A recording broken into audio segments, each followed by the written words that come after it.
It's been a long time coming, but it is finally here, and I'm super excited to talk about this one. Folks, let's jump into my review of the new film, Captain America, Brave New World.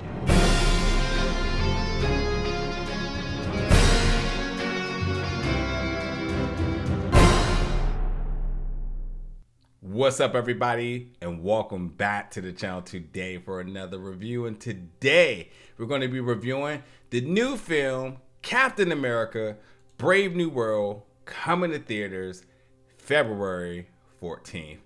Now, yeah, this has been a long time coming for sure. I mean, this film went from title renames to reshoots to like major cast members once announced no longer in the film to ultimately getting to the finish line, and which I would say delivering a very solid product.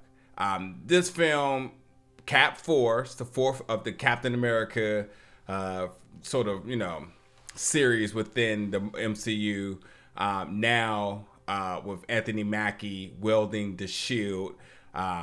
Definitely feels like a page of the book, a new chapter being turned here, and that's rightfully so. This is now his era. It shouldn't feel like his era. It shouldn't feel like anything with Chris Evans.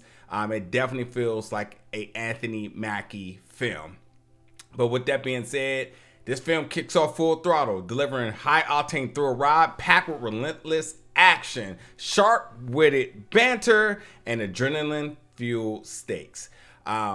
It's a good film. I had a really good time, and I gotta say, I was a little bit worried because the screening happened in the same week of the release. Sometimes that kind of happens when they want to make sure they can keep reviews as limited as possible. And then with reshoots is always something you start to say, And then some of the names that were once announced but no longer part of the film, you're like, well, what would make them make that decision? What was the reason for a creative change here? But yeah, definitely a very solid film, a fresh start, fresh new chapter for Anthony Mackie and Captain America. It's a political thriller to the core, from how scenes were shot, even down to the score.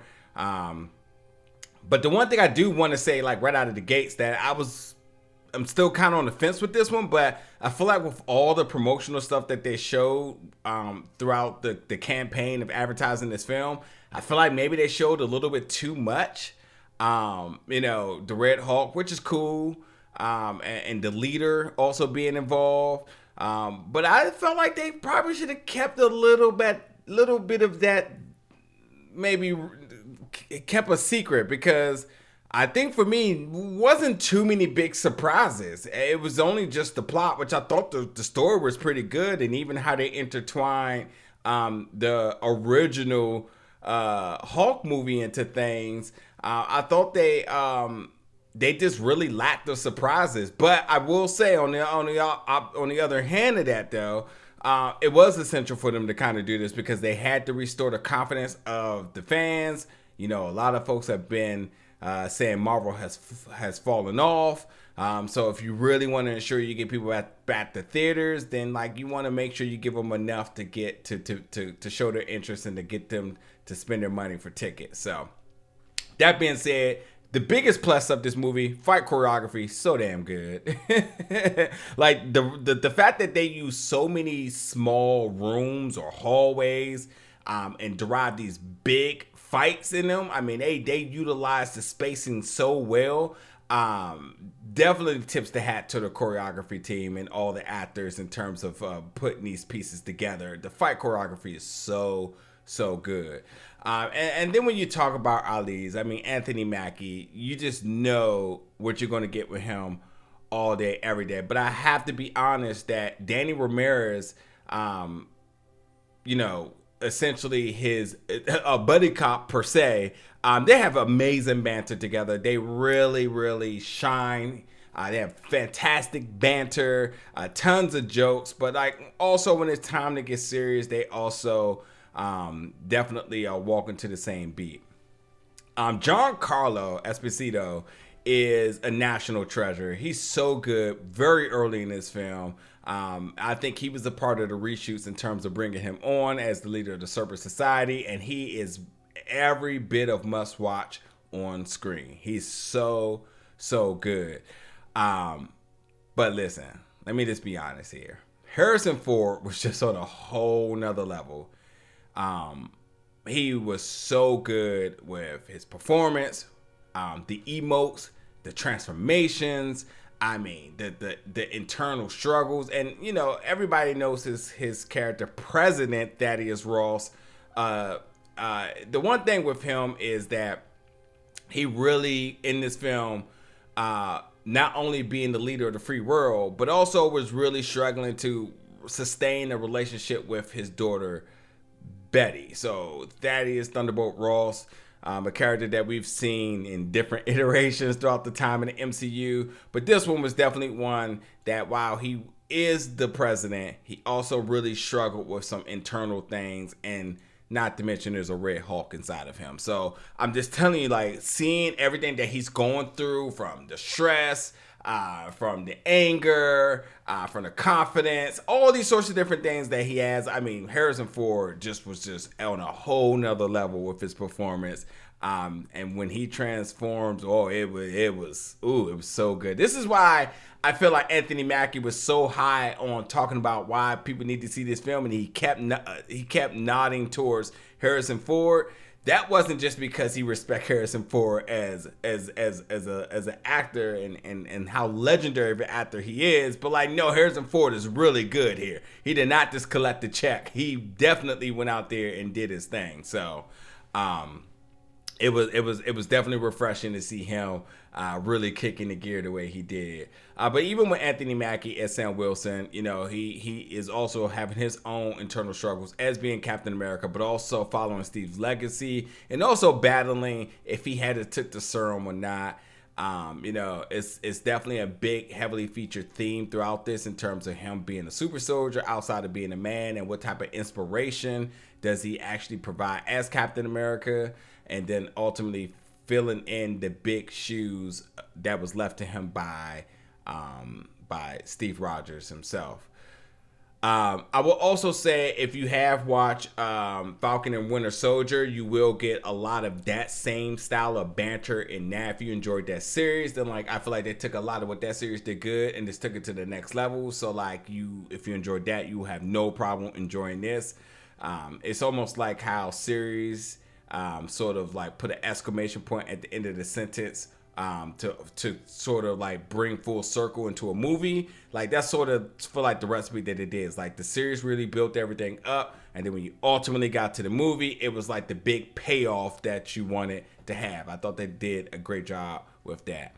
The Wakanda technology, which you all know from the trailers and whatnot, it's really cool, and it's so integrated into everything that happens with Cap in this, that it's really cool, to the point that I really, deep down in my heart, keep wondering, what would T'Challa think, but ultimately, what would Chadwick Boseman think in terms of seeing Captain America Anthony Mackie in his performance, and obviously being the leader now going forward of the MCU and the heroes, and understanding that, when we first got to get the introduction to vibranium, and then all of the Wakanda technology and how cool it was, especially when you go back and look at Infinity War, seeing a lot of that in the Captain America suit with his wings, and then really taking it to the next level.